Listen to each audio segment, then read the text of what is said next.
My name's Richard Swartwout. I'm an MIT PhD. I represent a company called Active Surfaces. I'm one of the two co-founders, specifically on the technology side, so I'm the CTO as well right now.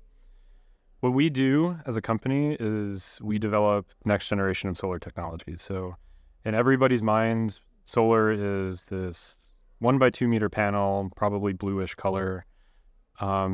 We make it as light as possible so that it's deployed as easily as possible. And that has a lot of broad-ranging implications for climate change. You can ship it to where the grid isn't, electrify things. You can put it on buildings that weren't ever built for solar. This is a young technology. And ultimately, it's what we consider kind of the most modular form of solar that it'll ever be. A lot of the work for me in solar started at MIT. I was a part of this program. It's defunct now, but it was called the Tata Center for Entrepreneurship. And the whole point of the center was to take, new ideas and new technologies, universities like MIT, I think Yale was sponsored for a while, and kind of think how you can deploy it in a non-traditional Western sense. And so part of that experience, they immerse you. They send you to rural India. They send you, to these places where you want to deploy. And I got sent around India in 2016, and I think the first iteration in my mind where I was like, solar panels have its limitations was then, because you go out, take 12-hour bus ride on a dirt road, and you get there and half the panels are shattered. They might not even have panels. They might have one little tiny thing on top of someone's roof. The roof was made of straw. It falls through and cracks. And it's ultimately in kind of those demanding environments where it's not very reliable. And so that kind of gears up, I think, to the first thoughts of, we can do better. And we actually, we have the technology to do better and actually start applying it toward that kind of actual goal of having better solar for better deployment. Ultimately, we kind of had this vision of fitting a whole bunch of solar into the back of a car and having it kind of mechanically survive a trip anywhere.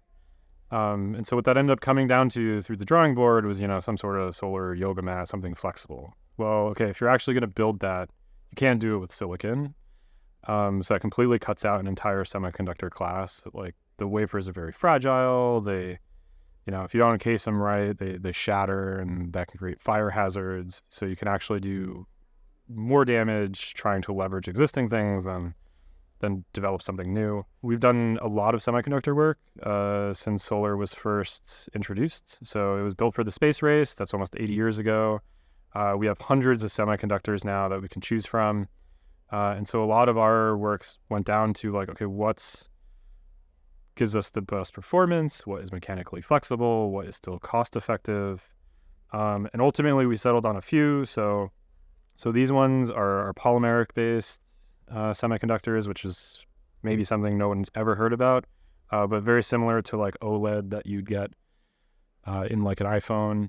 And we also leverage a new technology that's only about a decade old now, called perovskites, which has been in the news for other things, but ultimately is what us and other people agree is probably going to be the next generation of solar. It uses less materials, it's more efficient, and you can make structures like we go after, which is flexible and deployable. Yeah, one way to kind of mentally frame it is peel and stick solar. So you deploy this with usually an adhesive on the back. You just pull a release liner off and kind of just stick it to wherever you want to put solar. That can be anything, Our target market as a company is commercial warehousing, because a lot of these buildings, simply by weight considerations, can't handle a panel. And then our advantages from a technology standpoint pretty much unlock the whole asset class. But you can go further than that. I mean, you can do what's called vertical deployments. In some northern economies, vertically deploying can actually be just as efficient as going on rooftop. So you can think of New York generating all its power from its skyscrapers through things like windows. But ultimately, to getting power somewhere where nobody has it, you would just roll it up. Take something like this that's 120 times lighter, mechanically flexible, so you can, go pretty thin, pretty high bend radiuses, roll it up, put in the back of a U-Haul, and you can ship an entire village's electricity needs in a single truck. I mean, to decarbonize, we need like essentially all of our grid to become solarized.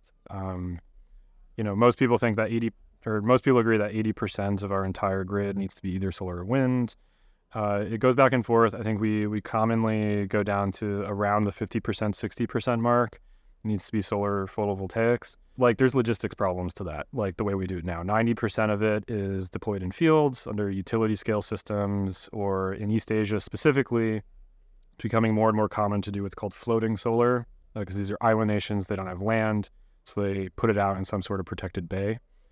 Today at TED, we heard a lot of talks about ecological damage with the oceans. Floating solar is horrible. It takes away all light for everything below, and so it kills everything below. And on-base land solar, even today, people are buying farmland, they're clearing forests, and so every time you install one of these things, you're trading it from something else that could also help the climate fight. So solving this like huge logistics problem with solar is kind of the last remaining problem with it. It's already very cheap, so we know it's going to work. We get a lot of energy from it, especially in sunny areas already, and so we know it can scale. And the only real thing is like figuring out how we can deploy it where it doesn't take away from something else. I find a lot of inspiration. Actually, my generation, so I'm 30 right now. I would say like as you keep going down every year below me, in terms of age, like people are exponentially more driven for climate. So my co-founder is 3 years younger than me. He knows so much more about the intricacies of global CO2 reduction. And of course, today we had a 13-year-old get a standing ovation on her drive. So yeah, I think it's a good space to be in. I think it's a good generation to be in to solve it. I think everybody wants to. And I'm really excited for how we progress and how we can all come together.